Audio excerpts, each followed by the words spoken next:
How great was it to get back in the win column today and also to seem to have, like I said, the offense come alive and the defense come alive too?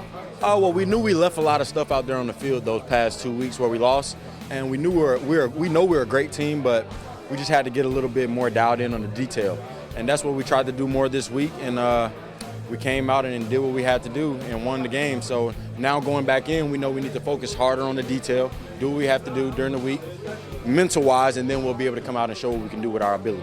And how much for you guys now can you build off of this? Because, I mean, now to be back to 500 to 2-2, big win. I don't want to say a fresh start, but it feels way better than the 1-3. So 2-2, like I said, we try to take 1 week at a time, but we know what we have, what it takes. We just have to put it all together. We leave a lot of plays on the field, but we just have to improve on this game and keep building, get better as a team and as a unit. What's the outlook for Week 5? Oh, like I just said, just continue to come back to work tomorrow and continue to game prep and practice hard.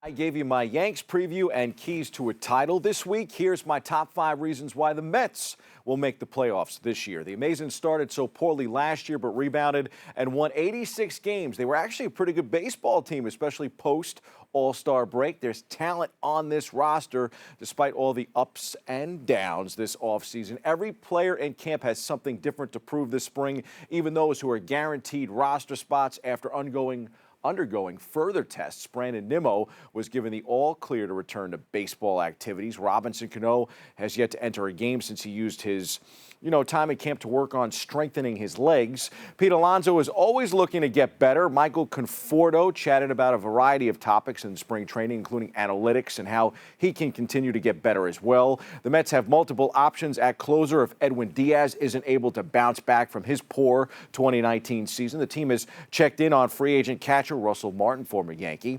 Mets fans have taken to Venmo, believe this one, to send Brodie Van Wagenen money in hopes of seeing changes with the team. LOL. Here are my 5 keys to the Mets season and making the playoffs in 2020. Number 5, Mr. Nimmo. Admittedly, Nimmo's injury-shortened 2019 season was something of a disappointment. A lingering neck injury held the 26-year-old back last year, limiting him to just 69 games. On the surface, his output was rather pedestrian as he finished the season hitting .221. But on the other hand, we saw potentially the worst of Nimmo due to his neck issues and were still treated to an above-average on-base percentage. That promises good things if he can stay healthy in 2020. After all, Nimmo is just 1 year removed from a terrific 2018 season that provided a glimpse of what he can do for the club. While playing in 140 games that year, he set career bests across the board and played a key role as a leadoff hitter and became a dependable table setter for the Mets as he ranked second in the National League in on-base percentage and second to eventual MVP Christian Yelich in WRC+. He also contributed a top 10 OPS. Number 4 on this list, J.D. Davis. In 66 games over the course of 2 seasons with Houston, he batted just .194. With a meager .581 OPS, he slugged just 5 home runs and drove in 12. But he broke out in a big way last season in Queens as he hit .307 with 22 dingers and 57 RBIs. Davis was even better at home, which was a nice change of pace since Citi Field has a reputation of being an offensive killer. He hit .354 with an eye-popping 1,078 OPS at home last year, and 16 of his home runs came in Flushing as opposed to just 6 on the road. He was also arguably one of the best outfielders in the second half of the season. He was among the league leaders in average OBP, slugging, and a handful of other stats, which coincided with the Mets' surge back into the playoff race. I expect more of the same from him. If I'm the Mets, I continue to move him around defensively, but make sure that his bat is in the lineup every single day. Coming in at number 3, Amed Rosario. Amed Rosario is one of those players who seems as though he's been with the Mets just forever. Former splashy international signing, former top prospect in baseball, former future superstar. Remember, he's still only 24 years old.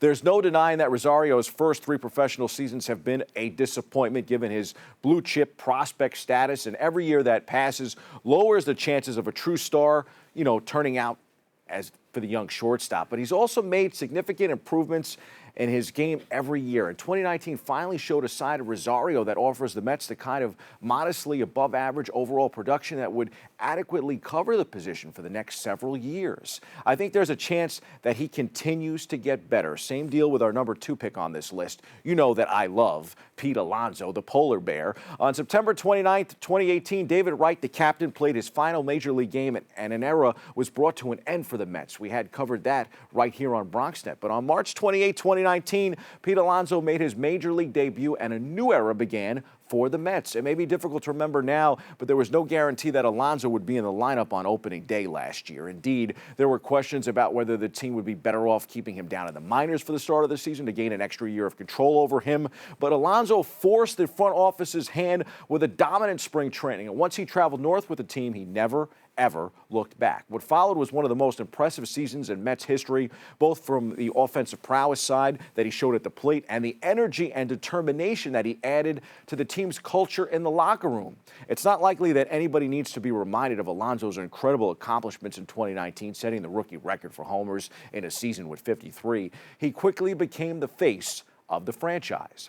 That might still be the case, but you never know. The most important guy on my list, I think, is still the number 1 guy, and that's reigning Cy Young winner Jacob deGrom. The righty ace now enters the 2020 season with that monkey off his back. His future has certainly been secured. I think he's a future Hall of Famer. He might be the best pitcher in baseball, and the Yankees ace Garrett Cole will compete not only for that honor, but for the best pitcher in New York, too. He also enters this season, deGrom that is, coming off a year in which he was utterly dominant. DeGoat won the Cy Young Award in a near unanimous fashion and eviscerated the significance of the pitcher win statistic, too. These have, keys, could be keys to the Mets earning this playoff spot in 2020. I think Atlanta does win the National League East, but I could see Washington and the Mets grabbing those 2 wildcard spots in the NL. We hit the C list for what that could mean right here in the Big Apple next Fall Classic.